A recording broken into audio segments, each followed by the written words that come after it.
What's up, man? It's your boy, I'm feeling again with another video, bruh. Gang member realizes he killed an innocent boy. Come on now, bruh. See, that's what's wrong with y'all gang members, bruh. If you in a gang, you a straight bitch to me, bro. Real talk, y'all some punks. You need some other people around you. They be like, oh, it's just a family thing, like y'all don't understand. Yeah, I won't understand. Like, it's really gay to me that you in a gang. Like, you really sus. If you really think about it, you really sus because you need validation from a whole bunch of other dudes. Like, and that's just real. You feel me? But we finna go ahead and get into this, man. Y'all be doing dumb stuff in them gangs, bro. I don't tolerate that. You know what I'm saying? We villains, you know what I'm saying? We by ourselves. You feel me? If you want to be a real villain, you by yourself. Like, you don't need nobody else. You by yourself. Let's get into this. You don't even know if that's the right. There was a truck. I was like, you don't even know if that's the right truck. And he just started shooting him. I told those fools no. Y'all see that? I hope y'all see what I can see. They blur his face out right here, but you can see his face in the mirror, bruh. That's funny as hell. This is 26-year-old gang member Daniel Gomez, and he has just confessed to being involved in a drive-by shooting that killed an 11-year-old boy. Just 2 weeks earlier, Daniel Gomez and his two friends had attended a baseball game where they spotted someone they believed was a rival gang member. Later that night, after leaving the game, they saw what they thought was the rival gang's car and fired 14 shots at it. But unfortunately, inside was...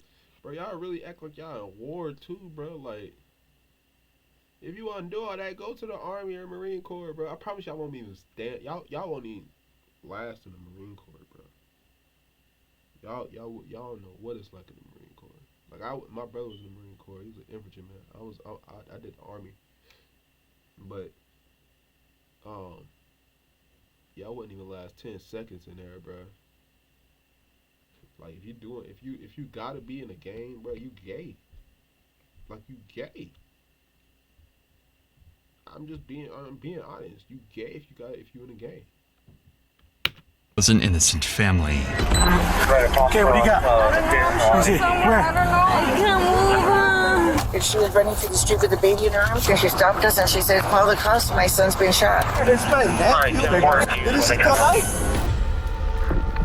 Oh, Dr. Insanity! I didn't even see! On September 6th, 2023, just before 9 p.m., police responded to a shooting in Albuquerque, New Mexico. Hey everybody, my name is Sam, aka Sambucha, and I'm a YouTuber who makes variety content ranging from challenges to gaming to pretty much. Black SUV had just opened fire on a white pickup truck outside Isotopes Park Stadium. Inside the pickup was 23-year-old Tatiana Villegas. In the back seat sat her aunt, Maria Villegas, along with her two children, an 11-year-old boy and a 3-month-old baby. Police immediately rushed to the scene.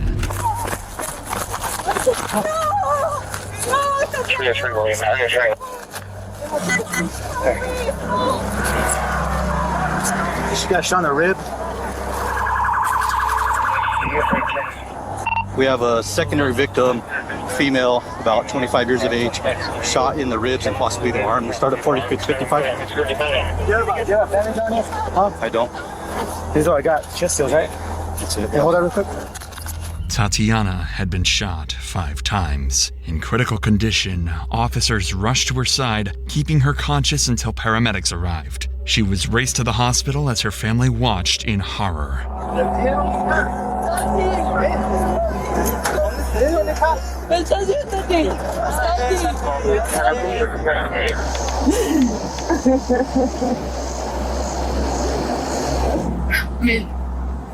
I swear up God, we're good people. We don't do anything to anybody. They probably think it was somebody else. Maria Villegas, the mother in the back seat, was exactly right.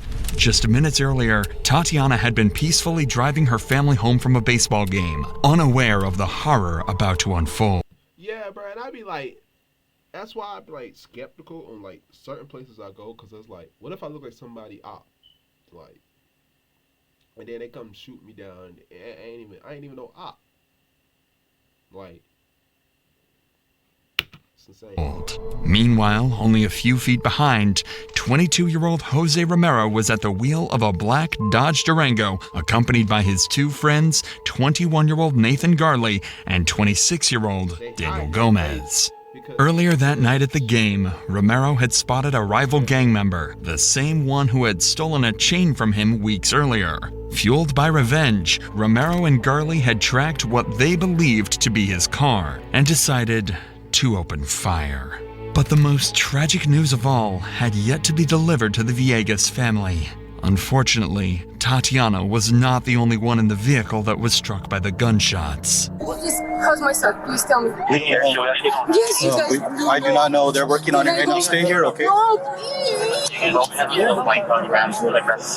Did they see him now? I don't know. I know the ambulance was working on it. Okay, what did you see? I saw the lady coming out of the cart and she was running to the street with the baby in her arms. What lady? The mom of the baby, the son. Okay, in the truck? Yeah, she goes out and she was trying to wake him up, get him up, you know. And then she came to the truck and she stopped us and she says, "Call the cops, my son's been shot." Did you see anything at all before that? Did you hear anything? No, we were just traffic was coming. And now, see, look, that boy probably behind him like, nah, I gotta get revenge. Like, he probably gonna grow up with that mean streak in him now. Like, now he gotta grow up like, dang, these dudes did this, so I gotta plot my revenge to get back for them hurting my family or something. Like it's a constant cycle, bro. Y'all don't understand that, bro. Y'all just think the street stuff should be glorified, bro. I saw a post the other day. I took a screenshot of it, bro. Hold on, I'm finna read what it say, cause it says we went from. No, it said when it went from YRN, if y'all know what YRN is, it means young rich nigga, to YN, so young nigga. Recession indicator. We going into recession, bro, cause y'all want to be these thug young dudes and do all this street stuff, but what's the point of that? Like, ain't no point of that. Like, y'all weak in the heart, bro. Y'all want to fight. Y'all don't want to do nothing. Y'all just want to shoot shit, bro. And like, ain't nothing good about shooting shit. Like, that's weak in my eyes, bro. Like, you straight pussy to me if you can't throw the hand, if you can't throw the fair one, bro. Yeah, that's real. Like, you soft. You soft if you gotta use a gun. You soft. You were in the truck too? I was driving. Okay. 11-year-old Froylan Villegas, who was sitting in the backseat of the truck, had been fatally struck in the head. The bullet had killed him upon impact. This is what I have so far. Okay. Black Jeep Cherokee. They were at the game, and then mom, who was in the truck. Yeah. They were driving westbound, and this car. They said they started shooting at them from I don't know where. It was a black Jeep Cherokee traveling westbound. Last time it was seen here in Redbird. Okay. I've got a casing right there. She said there was a guy out of the sunroof with what looked like a rifle. I have the male in the truck. His name's Froylando Villegas. He was born in 2012. So he's 11. Yeah. So Tatiana Villegas was the female driver. She was TOT to UNMH. How old is she? She was born in 99. Okay, so she's an adult. That's not her kid though? That's not her kid. Is that her brother, or how are they related? I think it's her niece. So niece and nephew? Niece and nephew of her, and she was in the back seat with her son, Pablo Villegas. So mom of this 1030, who's 10-7, was in the truck with him? Yes, in the back seat. And female passenger who got shot 3 times was sitting there? In the driver's seat. Okay, she was driving, mom was in the back seat. Yes, of her aunt. And they just started shooting for no reason. That's what she's saying. Officers use the term 10-7 to mean out of service or not operational. In this case, it was their way of confirming the unthinkable. Froylan Villegas had been pronounced dead at the scene. This disastrous mix-up had left Tatiana Villegas paralyzed from the waist down and her 11-year-old cousin brutally killed. With the scene now calming, police would begin the grueling task of piecing together exactly what had happened. Up to this point, all they had to go on were the initial police calls reporting the shooting and a vague description of a black car. Having already spoken to those who were simply present at the scene, officers now focused on questioning witnesses who had actually seen the shooting unfold. I'm not sure what all information you guys got. I was right there in the fucking crossfire. We did not get hit or nothing. Did you get a good look at the person who was shooting? I did not know this now. Okay. Yeah. Where were you guys at? Did you hear anything? Yeah, because we're walking that way, and then once we get over there, we see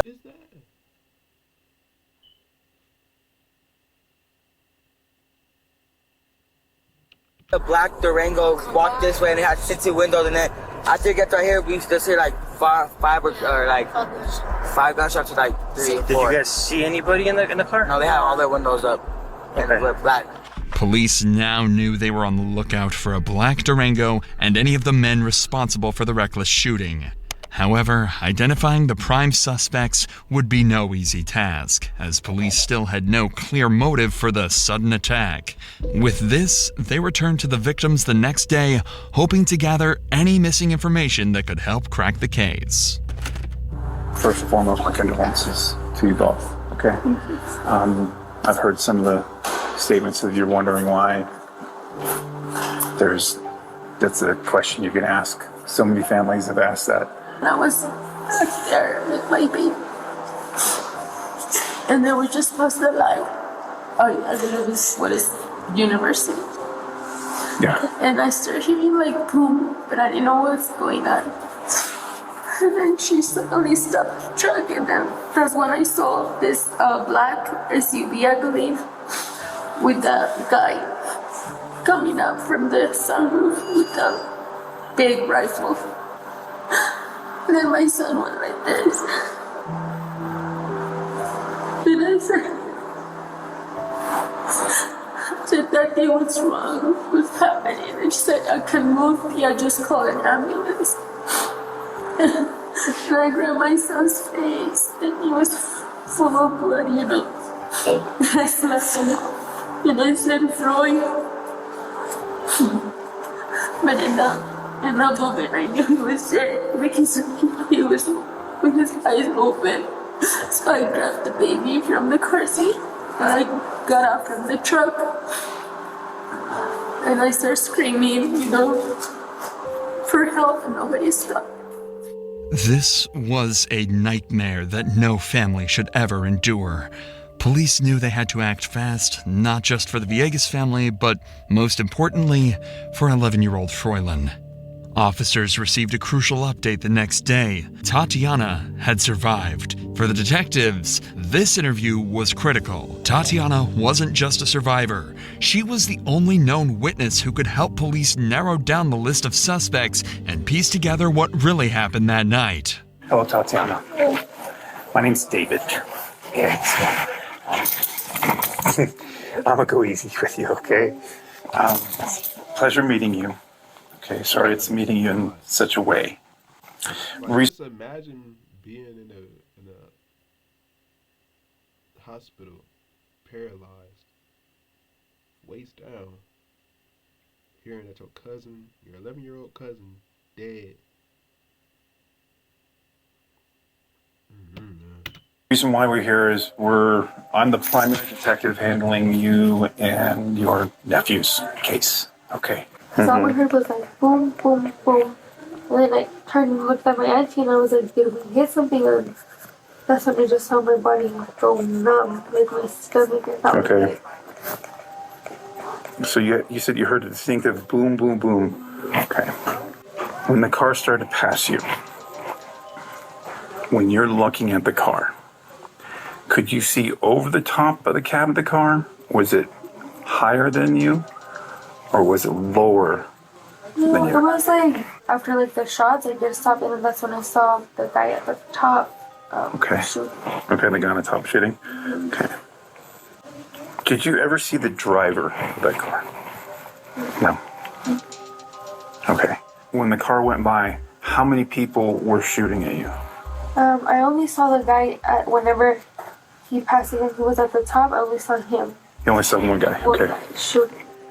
And he was standing at the top of the sunroof. The details matched prior witness accounts. However, one key fact stood out. Tatiana was certain that a single gunman had fired the shots. Detectives soon received a breakthrough. Anonymous tips from the public led them to two alleged gang members connected to the case, Blick and Risk, marking the first major lead. But the case wasn't solved yet. A third suspect was still out there, and detectives needed to track him down to piece together the full story and close in on everyone involved. Then came another shocking discovery. A day after the shooting, the man allegedly feuding with Risk taunted him on Instagram, writing, "You shot at the wrong truck." That's when investigators identified the intended target, Isaiah Vasquez, who was completely unharmed. 5 days after the shooting, Vasquez was brought in for questioning.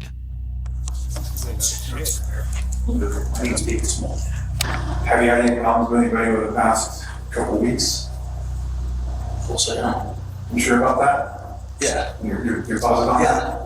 Although Vasquez wasn't a suspect, police were convinced he knew more than he was letting on. I got information about, what's your girlfriend's name?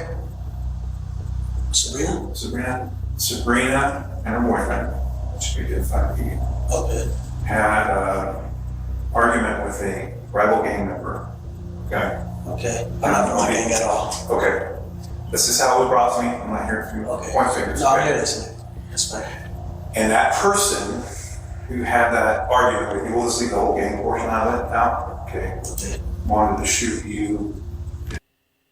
Why can't you stay organised? I've experienced this myself, and it's called chronic impulse control, where you prioritise short-term.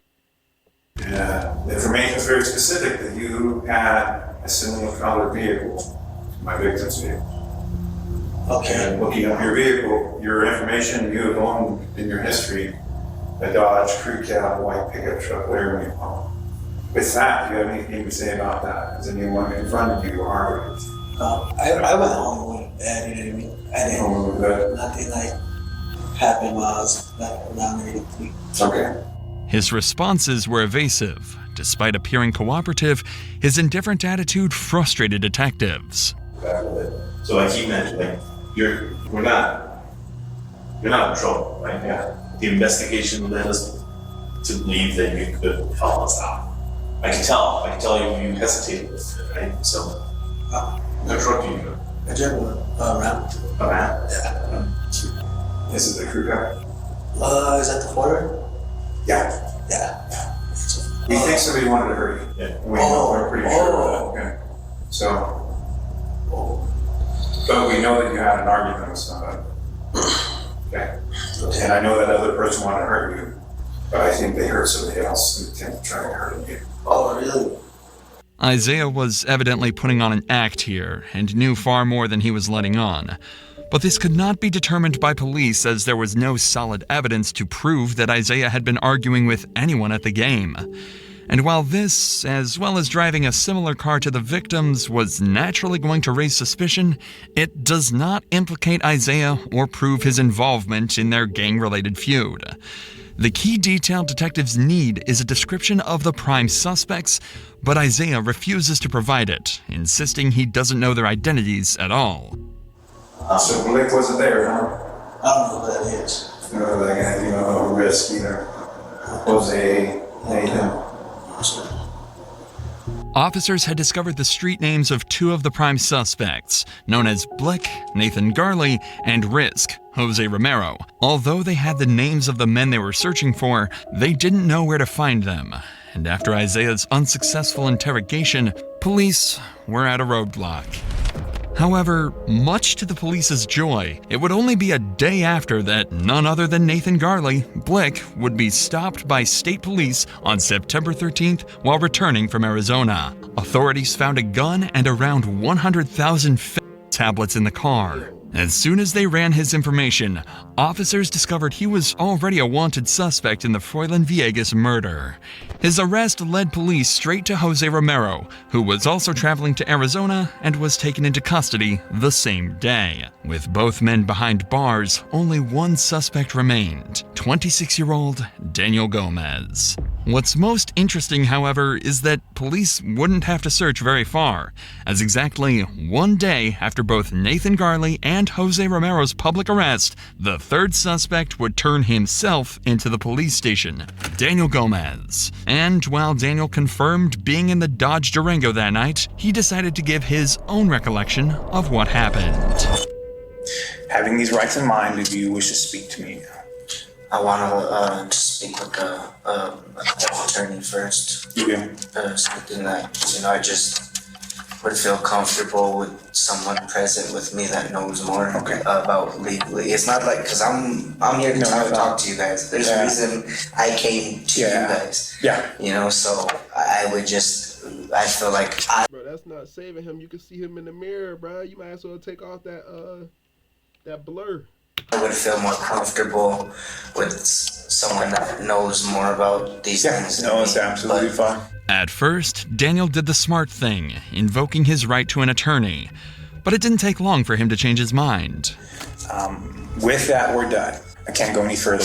I'll be direct with you. You're under arrest. You've been charged with an open count murder. Numerous other, like shooting from a motor vehicle, attempted murder. I understand. Each one of you have the same charges. Suddenly, Daniel was willing to talk. Faced with serious charges, he only saw one option: tell his side of the story. Each one of you have the same charges. Each one of you. So I got a question. Just a question. That's fine. I can answer questions. If I was to speak to you guys today, what would happen exactly? I want to do this because it isn't right what happened, and you guys need to know. Yeah. But the only thing is, I do this, my family gonna die. That's my question. Police now had to determine whether Daniel had indeed been receiving threats from the other men and feared what would happen if he snitched, or if this was a complete fabrication and Daniel was way more involved than he was letting on. If we could solidify some of that stuff, that may help you. We might be able to solidify some of your statements of the threats to you. Well, it all started about 10 o'clock in the morning. I had asked a friend who goes by Risk if he wanted to go have some dinner. When he picked me up, there was another guy, they call him Blick. I have known Risk for a long time, known like his family and stuff, but I've never known his friends, so. Okay. Daniel's motive from here can be easily guessed. And then that's my thing too. If you know like gangs and stuff gonna kill your family for snitching, bro, why even join that junk in the first place? If you know you're gonna snitch. Come on now, man. He mentions Risk as a long-term friend, but makes it clear that he's not well acquainted with Blick. It would make sense to pass all blame on to him instead of his good friend. We had finished up eating, and then we went to play some games at his house. We leave his house, we're headed towards the game, everything's okay. We get to the game. So we start heading to our seats when I didn't really know the situation. All I knew is that a dude, he goes by the name of, or at least that I know is Boss Dinero. I guess they had told me he had robbed Risk for one of his chains or whatever. So when we see them, I don't know what's really going on. Blick and that Boss Dinero guy are kind of smiling at each other. All of a sudden, that guy starts heading towards the far exit. Risk says, "Hey, we have to go." I said, "Why?" He says, "Because I have to go pick up my daughter, so we have to go." Blick says, he turns to Risk and he says, "Hey, that fool's circling around with some homies with the Mac looking for us." So they jumped in the car and they pulled up to me and they told me to get in. We're about to leave. I was like, hey, can you just take me home? I'm not, you know what I'm saying? I'm not really feeling comfortable. He's like, just hold up. We're looking for somebody real quick. And I was like, who? And he just kept saying, my cousin. There was a truck, a white truck, Dodge truck. There's one single video that's responsible for leading over 2,000 Christian men to permanently quitting. And Blake goes, there's that truck. I was like, you don't even know if that's the right truck. I said, stop acting like an idiot. I said, Riz, take me home. Riz like took off, and I ducked and I screamed no, and he jumped out the sunroof and he just started shooting them. And so they flew all the way back to Risks, and I was crying. I said, you guys gotta let me go home, you know? And that's when Blip turned around and he told me, he said, if you tell anyone about this, go to anyone. I know where your grandma stays and I know where you stay.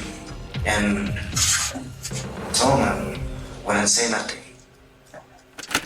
What seemed to be a straightforward gang-related incident has now turned out to be more complicated than ever. Daniel had claimed that he had no part in the horrifying events that took place and feared that his life was in danger.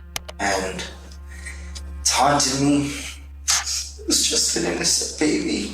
Even I told those fools no. They just wouldn't let me out the car. I just wanted to get out the car. I didn't want to be in that situation. I don't want to be in that situation at all, sir. I'm sorry. I'm sorry I didn't come sooner. I was just so scared for my life. Pause.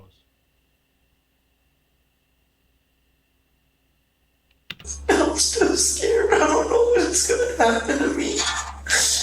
These guys have a lot of money, a lot of power. It's not funny, it's scary. At this point, I don't care what's been said about me. That little boy needs justice. He needs justice. Daniel is potentially digging his own grave here. By placing himself at the scene of the crime, he has incriminated himself, and the statements he makes definitely casts further suspicion on him and whether he is trying to save himself here. For what the fuck happened to him, no kid should ever have to go through that. That's why I'm here and I'm doing what I'm doing right now. Was it Risk who cocked the gun? No, it was Blake who cocked the gun. Risk was driving the car. Risk was driving. Risk kind of was doing the same thing I was, telling him no. You know what I'm saying? Don't do it. And he didn't give a fuck. He just did it. No remorse. It's like he had done it before. Okay. You know, it was like he was already used to it. To him, it was nothing but a little adrenaline rush. Daniel describes Blake as the main perpetrator, even going so far as to say both himself and Risk were arguing against the shooting. From Daniel's own words, they both were unwilling participants who believed the white pickup Blake was shooting at was not their intended target. I know that day we went to the apartments, there was a girl there, but he didn't introduce me to her. She was a blonde girl, real petite, short, big lips, nice pretty smile. What police knew for certain was that Daniel was in the car that ultimately took an 11-year-old boy's life. Whether the guilt was eating Daniel alive or he was making a desperate attempt to save himself, he did ensure to give away a description of someone who could have also possibly been involved. With this in mind, officers would redirect their attention to this blonde girl, the girlfriend of Jose Romero, Janae Garcia. Even though, I'm scared for my life, to talk and speak up, but it's only the right thing, I think, at this point. Janae mirrors Daniel's statements, stating she fears for her life and didn't want to snitch. Gang culture is built on loyalty and brotherhood, reinforced by a deep-seated us versus them mentality. Snitching is not just discouraged, it is punishable by death. But this enforced silence that doesn't just protect them, it only serves to implicate them further. Janae was clearly influenced by this, making her involvement in the killing even more suspicious. Nathan is the one that shot at the vehicle. Okay. He goes by Blick here in the streets. The people that he thought was driving that, Nathan. His name Blick? He gonna blick some shit up. But he wrong for this shit. Then had a shootout with them like 2 months ago, I think. And then going on this about the shooting of the 11-year-old, Nathan was the one that shot out the car. I'm not protecting Daniel or nothing, but Daniel, like, he's an angel. Like, Daniel, he really didn't do anything. Although Janae's remarks may seem dishonest, her comments about Daniel Gomez stand out. Despite barely knowing him, she defends his character, raising the question, is she protecting Daniel to stop him from saying anything that could incriminate all three of them? She pins everything on Nathan, but as Jose's girlfriend, she may just be making him the fall guy. If you do know that information, probably best to give that up, because they will come down to the minute details of everything in court. And that's what I'm trying to make sure that I put the right person, because they're all charged the same. Until we get all the information that we need, they will all be charged the same. Yeah, I did see that. Janae Garcia, 22, was charged with tampering with evidence for helping Jose Romero and Nathan Garley dispose of the SUV used in the shooting. Meanwhile, Nathan Garley, Jose Romero, and Daniel Gomez were all charged with murder, attempted murder, and conspiracy. Villegas' death marked Albuquerque's second fatal child shooting in a month, prompting Governor Michelle Lujan Grisham to So was dude? Was he honest? Like,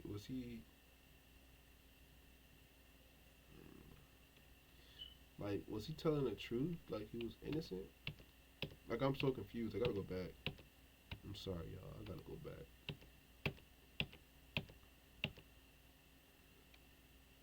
Is she protecting Daniel to stop him from saying anything that could incriminate all three of them? She pins everything on Nathan, but as Jose's girlfriend, she may just be making him the fall guy.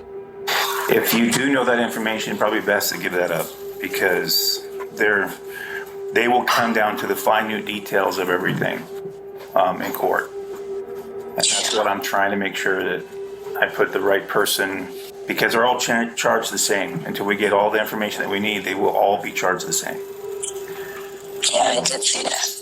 Janae Garcia, 22, was charged with tampering with evidence for helping Jose Romero and Nathan Garley dispose of the SUV used in the shooting. Meanwhile, Nathan Garley, Jose Romero, and Daniel Gomez were all charged with murder, attempted murder, and conspiracy. Villegas' death marked Albuquerque's second fatal child shooting in a month, prompting Governor Michelle Lujan Grisham to declare gun violence a public health emergency. In the aftermath, the Villegas family launched a GoFundMe for Tatiana, raising over $40,000 to support her recovery. Damn. It's insane, bro. Shot an 11-year-old, bro. Because of some gang stuff, bro. I don't understand, bro. I honestly don't even understand none of that stuff, bro. Like, being in a gang and everything, bro. Because it's like, it's not that deep. What you want to be in a gang for? Like, you could do all types of stuff by yourself. You can get rich by yourself. You know what I'm saying? You don't need nobody else. You don't need to move no fent. You don't need to move no cocaine, no none of that. You're just dumb. People in gangs that do stuff like that is just dumb. Just dumb. And that's just my personal opinion. You're dumb if you're in a gang, honestly, bro. But yeah, man. It's in this video, it's in this reaction, man. Let me know what y'all think in the comments down below, man. We done. Peace.